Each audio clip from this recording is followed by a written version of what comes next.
Joining us now, Congressman Morgan Griffith, Republican, 9th District, Virginia. That is the Southwest Virginia area. That is Trump country. And Congressman, man, lots going on. Great to have you with us, sir. Good to be with you. I don't know where to start. Let's start where Tom Garrett left off.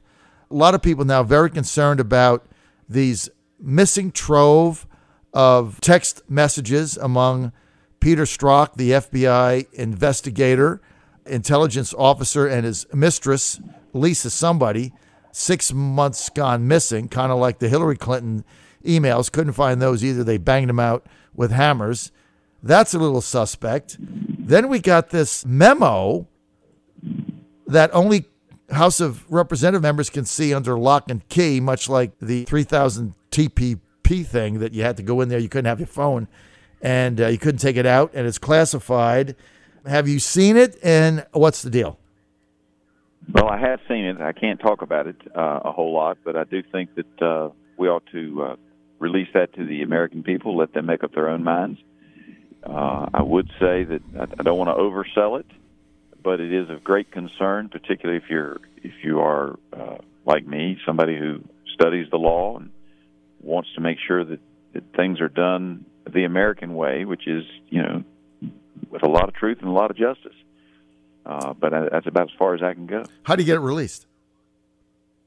Well, there's a couple different ways that it can be done.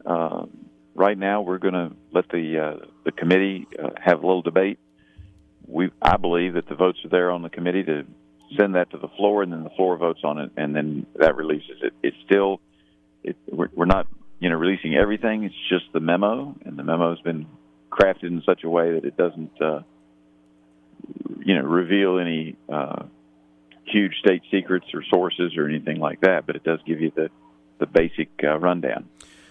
Where did the memo emanate from? Who was the author? The Intel Committee staff.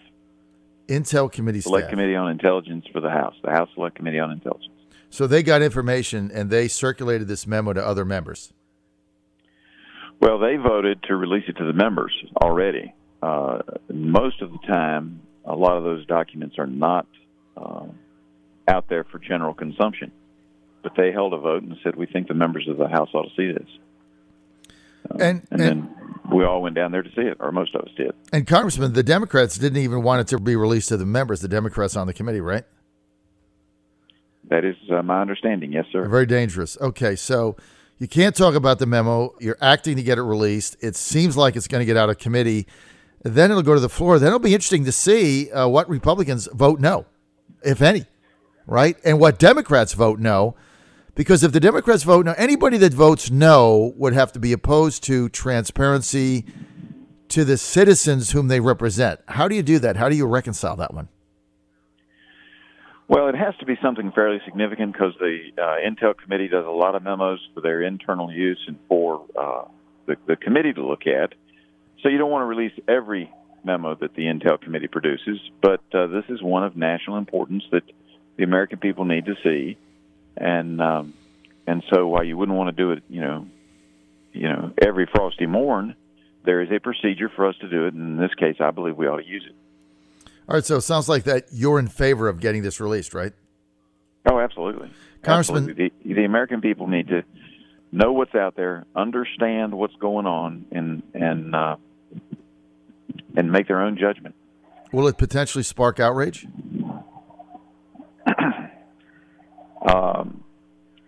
For those who care about our system of justice, it should.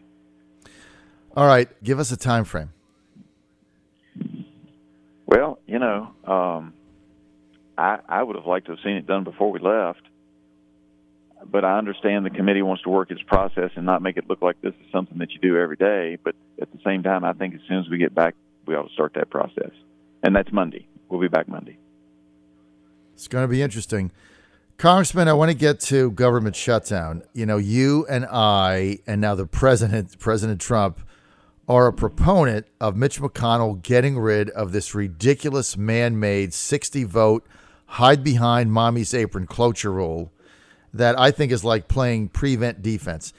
It's like the Jaguars with a 10-point lead over New England and 10 minutes to go. They change their game plan. They lose. It's like McConnell's playing to lose, not to win.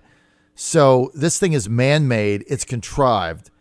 Had he gotten rid of that, like the president asked, we wouldn't have had a shutdown. I mean, they had 50 votes to keep the government open. 5 Democrats. Democrats wouldn't have changed because McConnell got rid of this rule. We all know that if Schumer takes over, he's going to get rid of it the next day. They play hardball. I don't know what the Republicans play in the Senate, but they're not on the same page with these people.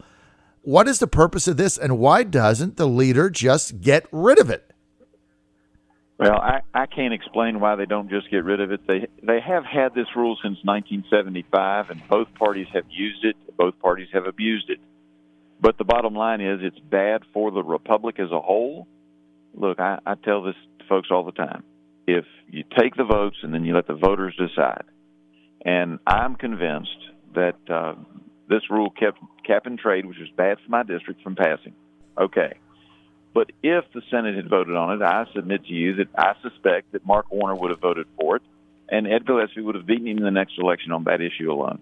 He wouldn't have needed 16,000 more votes. He would have had 25, 30,000, maybe 100,000 more votes. And, you know, what this allows is it allows the status quo to go on.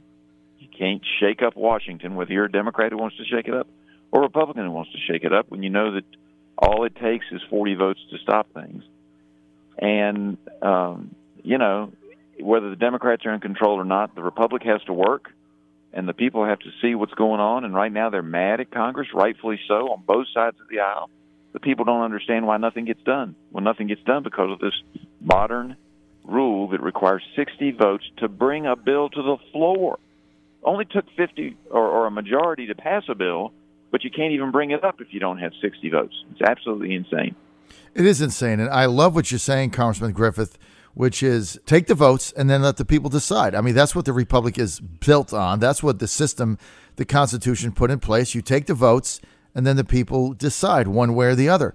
And to get rid of this thing, I mean, they don't want to get rid of it because they don't want to take the hard votes. I mean, that's the whole issue with me. Well, I agree with you 100%. Let's go ahead and take the votes, get rid of this rule. And now you can still filibuster. Right? I mean, That's right. I mean, that's part of the Constitution. You can filibuster, which means that you have to get up there. Constitution, but it is long-standing tradition. Right. I mean, it's part of the rules, and you can filibuster. And if the Democrats wanted to filibuster, you know, they could have brought in cots and beds and, you know, stayed there, and everybody would have had to talk for 5 hours. They could go on for days. But then you're there, right? Then there's a consequence and a price to be paid. You know, what they do now is they simply don't bring it to the floor. That's right. They don't go to the floor. They don't take a vote. They don't tell the American people where they stand.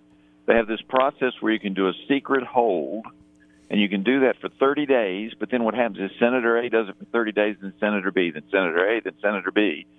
And a bill never gets a chance to even be heard by the American people. It passes out of the House, goes over there, never to be heard from again because they can never get 60 votes to bring it to the floor. What kind of crazy system is that? It's crazy. You know, that's the kind of thing that is going to damage this republic to the point where the people no longer have confidence in the government, and then they go for a system that's not as good as what we had when the Founding Fathers created it. Well, there's not a single piece of legislation that the president has that is going to get 60 votes in the Senate, which means they need 9 Democrats. Isn't going to happen because the Democrats are trying to win in 2018, and they don't want Trump to be successful on anything. Doesn't matter if it's good for America. Doesn't matter if infrastructure makes sense. Doesn't matter what it is. I mean, right now they're fighting a booming economy. The only message they have is Trump sucks.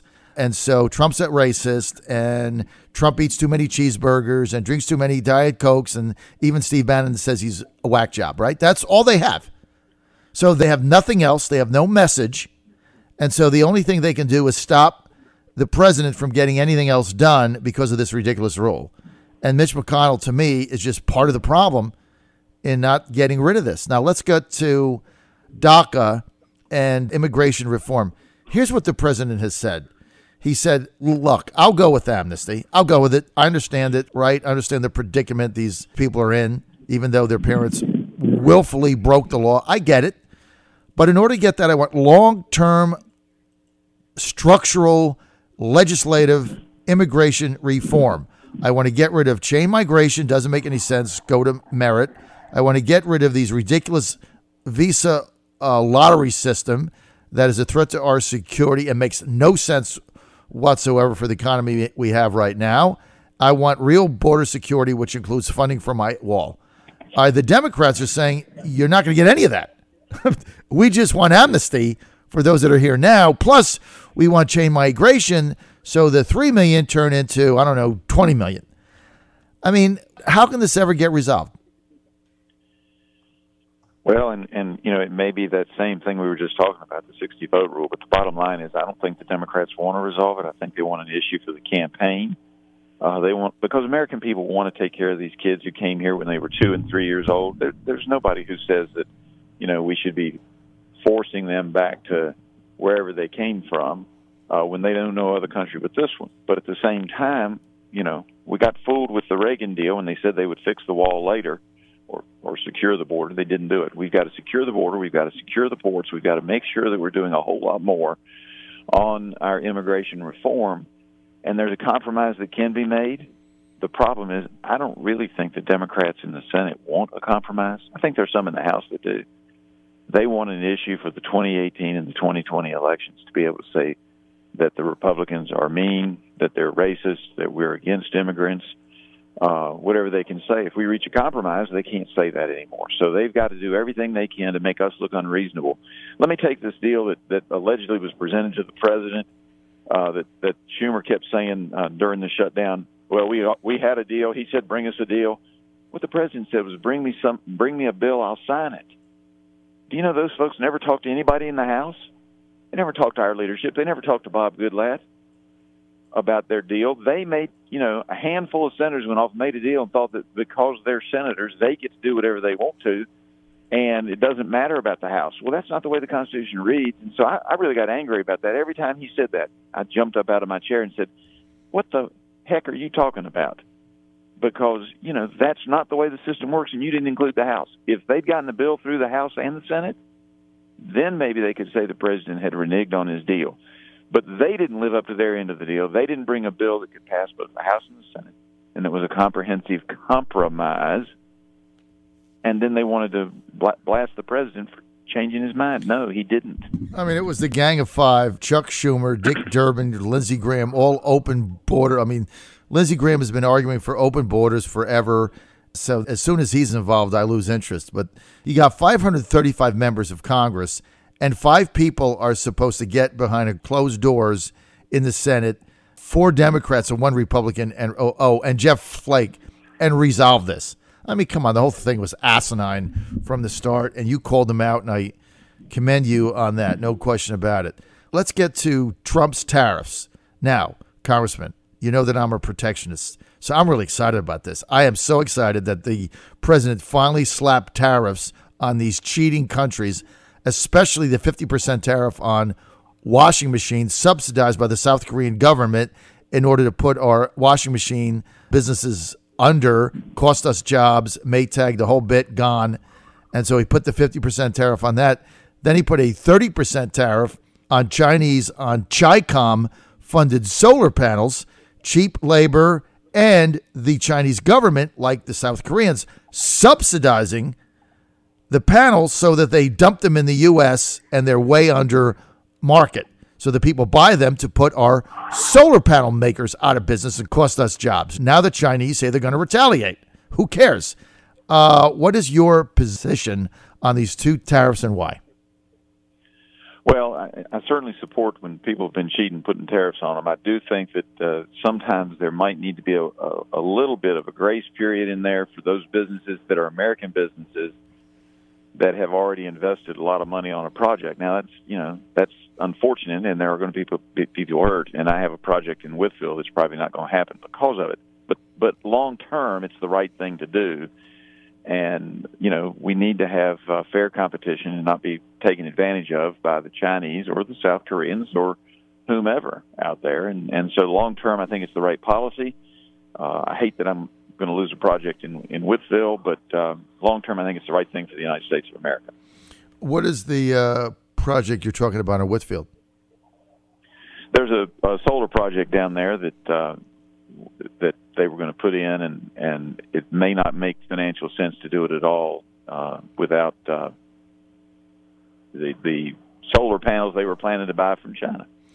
Right. So they were going to buy the subsidized panels for China. That's correct. Which is under market, which long-term is going to affect our solar panel companies because they can't compete with a product that's government subsidized. The same thing the Chi-Coms are doing with dumping steel and aluminum. Their long-term plan is to drive our steel industry under, drive our aluminum industry under, and then we're at their beck and call. We're going to have to buy from them because nobody in the U.S. is making it. See, that's really the challenge with this. I only have 1 minute remaining, Congressman. Another tragic shooting at a high school. I mean, both of us have adolescent kids now. You drop your kid off on the school bus or drop them off at high school, you expect them to come home at 5 o'clock after basketball or wrestling or whatever they do. I mean, you got 2 shootings in 2 weeks. What the hell is going on? Well, you know, you've always got some crazy folks out there, and I don't know the circumstances of this shooter, but we normally find that there's a mental illness that folks didn't want to talk about or didn't want to deal with that is at the root of this. That's not always the case, and I can't speak to this one, but we've got to do more to identify those people who have a mental illness that may lead them to violence. And we've got to put research dollars in it, and we also have to, as a society, recognize that sometimes when somebody has a mental illness, we need to deal with it as opposed to ignoring it. We're out of time. I want to thank Congressman Morgan Griffith for being with us, and thank him, as always, for his refreshing candor. More information, go to morgangriffith.house.gov.